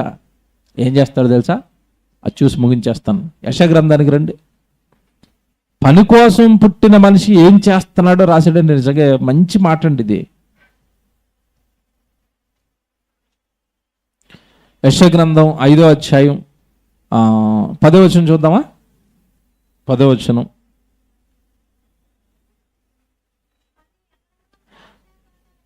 ఆ, 11 చూద్దాం. 11 యెషయా గ్రంథం 5వ అధ్యాయం 11వ వచనం. మద్యము త్రాగుదమని వేకువన లేచి ద్రాక్షారసము తమకు మంట పుట్టించు వరకు చాలా రాత్రి వరకు పానము చేయవారికి శ్రమ. అంటే ఇటు పగలంతా ఏం చేస్తున్నాడు చెప్పాలా? వేకువజామున లేచిపోయాడట. ఎక్కడికి? డ్యూటీకి వెళ్ళడానికి కాదు, పబ్కి వెళ్ళడానికి, మందు షాప్కి వెళ్ళడానికి, బార్ షాప్కి వెళ్ళడానికి. పగలు వెళితేనట ఎప్పటి వరకు తాగుతున్నాడట? రాత్రి రాత్రి చాలా రాత్రి వరకు పానము చేయవారికి. అంటే పగలున్నంత వరకు నా పని చేయాలరా అంటే ఈడు పగలున్నంత వరకు ఏ పని చేస్తున్నాడు? బార్లో కూర్చొని మందు తాగుతున్నాడు. ఎలాగుందండి? ఇప్పుడు పగలిచ్చింది మందు తాగడానిక, పగలిచ్చింది దేవుడు పని చేయడానిక? పగలిచ్చింది దేవుడు పని చేయడానికి. ఈడు పగలు మందు బార్లో కూర్చొని మందు తాగుతున్నాడు. ఏమండి, గుట్కాలు తినేవాడు గుట్కాలు తింటున్నాడు. ఈ దినమంతా వీళ్ళు చేసే పనులు ఇలాగే ఉంటాయి. పేకట ఆడేవాళ్ళు పేకట ఆడుకుంటూ ఉంటారు, గుర్రం రేసులు ఆడుకునే వాళ్ళు గుర్రం రేసులు ఇదంతా లగ్జరీ మనుషుల గురించి చెప్తున్నాను. లగ్జరీ జీవితాన్ని అనుభవించే వాళ్ళ గురించి చెప్తున్నాను. వాళ్ళ జీవితం అంతా తినడానికి, త్రాగడానికి, సంతోషించడానికి, సుఖాల కోసం అంతే. జీవితం అంతా అంతే. మీరు శనివారం కానీ ఆదివారం కానీ రోడ్ల మీదకి రండి. సాయంత్రం పూట ఖాళీగా ఉంటాయి రోడ్లు. నేను చాలాసార్లు అనుకుంటాను, ఈరోజు సెలవు కదా, అమ్మయ్య ఏ ట్రాఫిక్ ఉండదు అనుకుని బయటకు వస్తాను. ఆ రోజు అసలు కదలదు. సెలవు రోజు తినాలి, సెలవు రోజు త్రాగాలి, సెలవు రోజు ఏమంటే తిరగాలి. ఎక్కడ ఖాళీ ఉండవండి. సెలవులు వస్తాయి అప్పుడప్పుడు. చూడండి, వేసవకాలం సెలవులు కానీ దసరా సెలవులు కానీ వచ్చినాయి అనుకోండి, రోడ్లు ఎలాగుంటాయి? ఖాళీగా ఉంటాయి. అప్పుడు ఇలా అందరూ ఎక్కడికి వెళ్ళిపోయారు? ఊరికి వెళ్ళిపోయారు. సెలవులు కదండి, లెట్స్ ఎంజాయ్. ఏంటి మనిషి పుట్టింది దేనికోసం, తిరుగుతున్నది దేనికోసం, చేస్తున్నది ఏంటి? చూడండి ఎంత బాగా రాస్తున్నాడో. మద్యము త్రాగుదమని వేకువను లేచి ద్రాక్షారసము తమకు మంట పుట్టించే వారికి చాలా రాత్రి వరకు పానం చేయి వారికి శ్రమ. 12 వారు సితార స్వరమండల తంబూర సన్నాయులను వాయించుచు. అంతే కదండి, ఇవన్నీ మ్యూజికల్ నైట్లు. మనిషికి ఏముండాలి? మనిషికి ఏముండాలి చెప్పండి? ఇవన్నీ ఇన్స్ట్రుమెంట్లు అండి. సన్నాయి వాయించడం, సితార వాయించడం అంటే మీకు అర్థమైందో లేదో, తీన్మార్ డ్యాన్సులు ఉండాలి. ఒకప్పుడు అండి డ్యాన్సులు అనేసరికి పెళ్లి కొడుకు పెళ్లి కూతురు అలా రోడ్డు మీద హుందాగా నడుచుకుని వస్తుంటే వాళ్ళ ఫ్రెండ్స్ ఎవరో వాళ్ళ ముందే గింతేవారు, తీన్మార్ డ్యాన్సులు వేసేవారు. ఇప్పుడు విషయం ఏంటండి, మధ్యకాలంలో ట్రెండ్ ప్రతి పెళ్లి కూతురు డ్యాన్స్ వేసేస్తుంది. చూస్తున్నారా మీరు? అసలు నాకు నాకు నాకు నాకు సిగ్గేస్తుందండి. పెళ్లి కూతురు డ్యాన్స్ వేస్తుంటే పెళ్లి కొడుకు పక్కనే ఆమెకి వేయట్లేదు సిగ్గు. సిగ్గులేని లోకంలోకి వచ్చేవండి. పెళ్లి కూతురు అంటే ఒకప్పుడు ఏమన్నా నిజంగా ఎంత సిగ్గుపడిపోయేవారంటే, ఆ తాళి కట్టేస్తున్నప్పుడు మెడెత్తమ్మా అసలు నేను చూడను అనేది ఇలాగ ఎట్టుకున్నావిడ. ఏముండండి అసలు ఆ సిగ్గు ఎట్టిపోయింది, ఆ సంస్కారం ఎట్టిపోయింది, ఆ మర్యాద ఎట్టిపోయింది. ఎదురుగ్గా పెద్దలు ఉన్నారు, ఎదురుగ్గా కన్నవాళ్ళు తల్లిదండ్రులు ఉంటారు, ఎవడు చేసుకున్న భర్త ఉన్నాడు, ఎదురుగ్గా అత్తమామలు ఉన్నారు. వాళ్ళ ఇంట్లోకి వెళ్ళి కాపురం చేయాలి. రోడ్డు మీద ఏమంటే పెళ్లి కూతురు బట్టలతో డ్యాన్స్ చేస్తుంటే చూసే వాళ్ళందరూ ఏం చూస్తారండి? ఆవిడలో మంచి గుణవతి అయిన కోడలు వచ్చింది అనుకుంటారా? ర్యాప్ డాన్సర్ వచ్చింది అనుకుంటారా? కోడలుగా ఎట్టిపోతుందండి సమాజం. చూసారా, వాళ్ళకి ఏం కావాలంటే ఎప్పుడు సన్నాయి. ఎంత బాగా రాస్తాడు చూసారు దేవుడు. ఏమన్నా లోకంలో జరుగుతున్నవే రాస్తాడు. ఏం కావాలంటే వాళ్ళకి? వారు సితార స్వరమండలం తంబూర సన్నాయిలను వాయించచ్చు. అంతే కదండి. వెనకాల మరి పాట లేకపోతే అమ్మగారు డ్యాన్స్ చేస్తుందా? వేయదు. వేయండిరా సాంగ్ అంటది అంతే. అప్పట్లో ఏదో పాట వేసేవారండి. అసలు అది ఎవరో సినిమాలో పెట్టాడట ఆ పాట, ఎవరికి తెలియదు, అది హిట్ అవ్వలేదు. ఎప్పుడైతే పెళ్లి కూతురు ఆ పాటకి డ్యాన్స్ చేసిందో ఆ పాట టాప్లోకి వెళ్ళిపోయింది.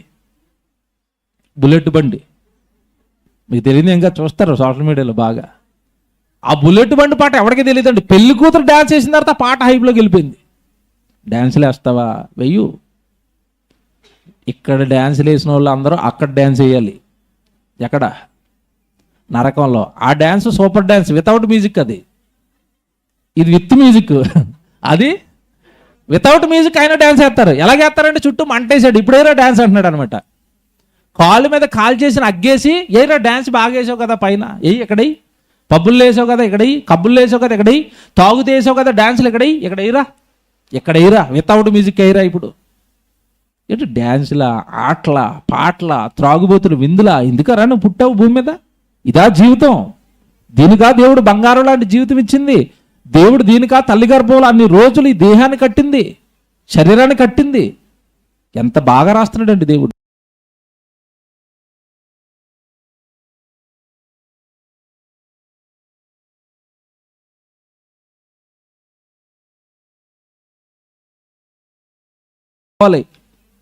తెల్లారితే తెలుగోడికి పండగట, భలే సామెత. తెల్లారితే తెలుగోడికి ఏటట పండగ. పండగ అనగానే తండ్ర కేసు తండ్రి బీర్లు, విందు, మొక్కలతో వేపించండి, కోడిని వేసేయండి, విందులండి. విందు చేయుదురు కానీ యెహోవా పని, ఎంత బారాసిడండి. విందు చేస్తారట కానీ ఏం చేయరట? యెహోవా పని చేయరట. ఈరోజు బర్త్డే, ఆ దేవరాజు రాజన్నోళ్ళ కుటుంబంలో పుట్టాడు కనుక ఇక్కడ ఏం జరుగుతుందంటే ప్రార్థన జరుగుతుంది. ఆడే గనక ఏ ధనవంతుల కుటుంబంలో నేను పుట్టుంటే ఈరోజు ఏం జరుగుతుందో చెప్పాలా? ఎలాంటి విందు? 5 స్టార్ హోటల్లో ఓ పక్కనంత మటను, ఓ పక్కనంత చికెను, ఓ పక్కనన్ని బీర్లు, ఓ పక్కనంతా ఏముంటాయి కదండి బ్రాండ్లు, అవన్నీ పెట్టి తాగండి, తినండి, గెంతండి, కక్కుకొని తెల్లవారు హాస్పిటల్కి వెళ్ళండి. అయ్యే కదండి విందులు ఈరోజు, అయ్యే కదండి జరుగుతున్నవి. విందు చేయుదురు, విందులు చేస్తారు కానీ ఏం చేయరట? యెహోవా పని చేయరట.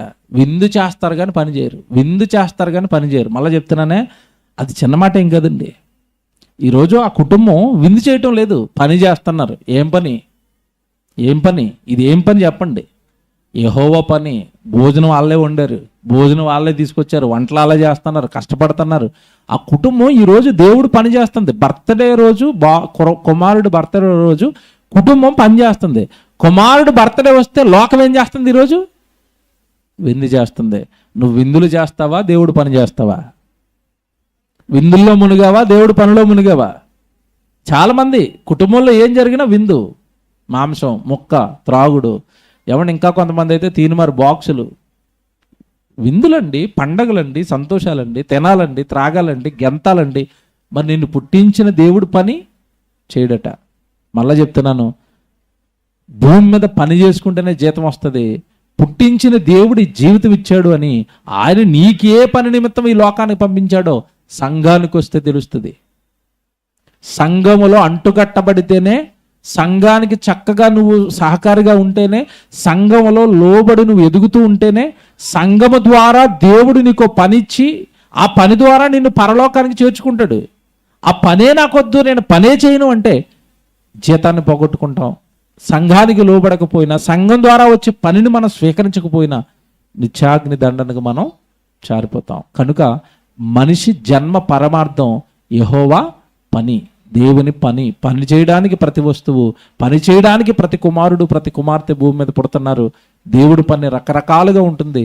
ఏదో ఒక పని చేసి పుట్టించిన దేవుని యొక్క రుణం తీర్చుకుని, పుట్టించిన ఈ జన్మకు సార్థకత చేకూర్చుకొని, దేవా ఈ జన్మించినందుకు, జన్మించిన మీకు ఇదిగో ఇలా బ్రతికాను, ఇలాంటి కార్యాలు చేశాను, మిమ్మల్ని ఇలా మహిమపరిచాను అని దేవుడి ముందు ధైర్యంగా చచ్చిపోయిన తర్వాత నిలబడవలసిన మనిషి, మీరు చదువుకున్న మాట, విందులలో, వినోదాలలో, సన్నాయిలలో, త్రాగుబోతుల విందుల్లో, మద్యం త్రాగటంలో, ఇందులో మునిగిపోయాడట మనిషి, లోకంలో మునిగిపోయాడట.